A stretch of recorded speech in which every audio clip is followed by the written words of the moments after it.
sitting on January the 28th. I have been posting consistently for 28 days of the new year. I am starting up my socials again. I did this back when I was 19 and I lost 80 pounds, saved thousands of dollars. I was really into my social media and blogging and doing all the new adventures, doing all the creative stuff.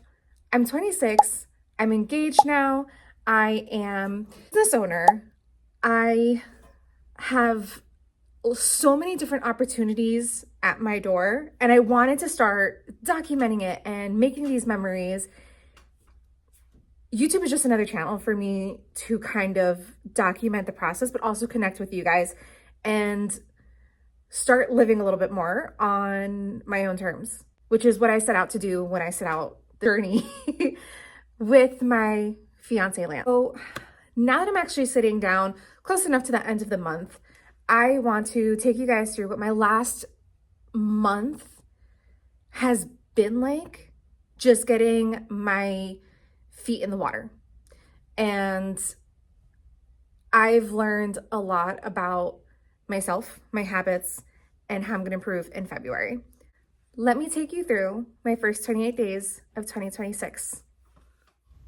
Right as the clock hit midnight, we were playing shadow puppets with our cats. This is our cat Hades.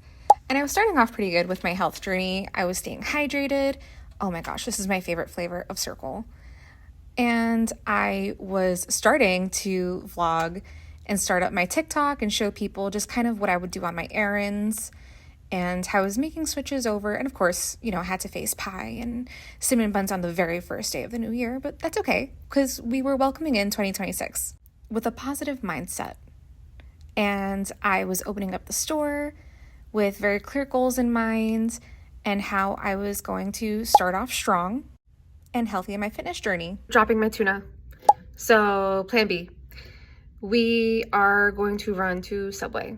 And I'm gonna get an Italian with a Diet Pepsi. I was worried about like the calorie side of things since I'm back to tracking. I'm using my Net Diary.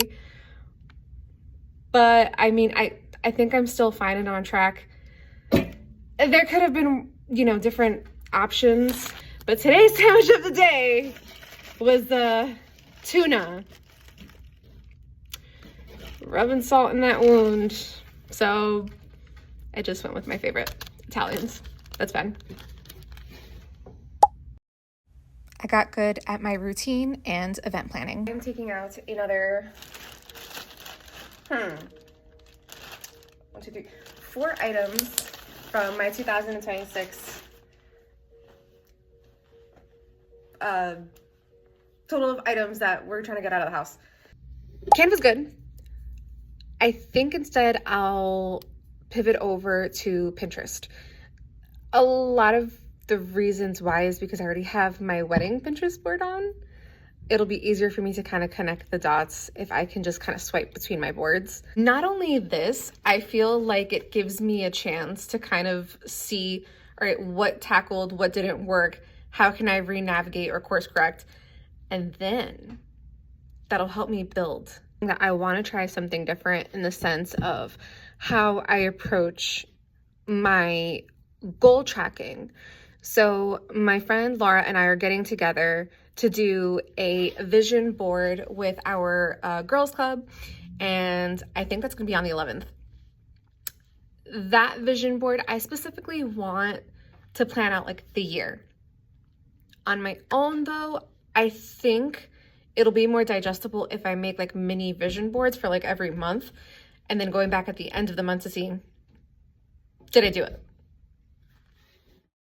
I also started following a creator on TikTok who was saying that you need to be doing favors for your future self and have your past self do the big scary things. So she emphasized that healthy snacking was super important because if we just grab whatever's in front of us, it's sabotage. I hate to admit it, but I do struggle with this, especially as a first-time business owner. Being so stressed, sometimes I just grab what's in front of me. But now that I don't have that kind of food noise, I can focus on the fun stuff like my wedding planning, And this was our trip to our first venue. We were at Lamont Farms. We had a great time. The team is so nice.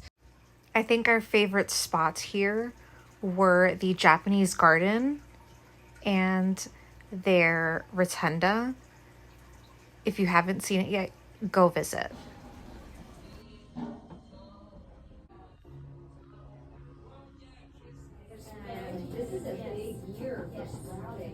In the coming days, I was trying to get to know our neighboring businesses and enjoying myself at different cafes, having different things for breakfast, trying out new recipes and orders that I don't usually grab, kind of venture out a little bit. We made it a habit after our appointments and after going to see certain venues, we would have a date night. So here's me and Lance and the sushi that we enjoyed. It's a fresh cookie. Kind of see it bending it a little bit, but as part of my bridal journey, I'm also trying to work with different budgets at different stores. So my first stop was Dollar Tree. We also went to Michael's to work on the bridesmaids' proposal boxes and our invitations to our engagement party. I did a vision boarding event with a friend of ours, and Lance is showing you here how we did our invitations and set them up with the wax melts.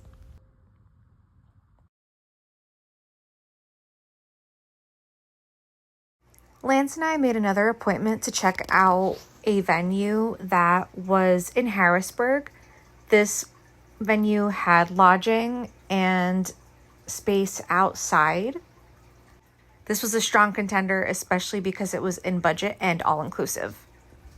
We also went to an open house to go see Manor at Mountain View. After touring outside, we came back in for some treats. I fell in love with all of the cakes and the matcha butterfly tea latte, and there was a blueberry muffin white chocolate treat. They had example displays for you and example sweetheart tables.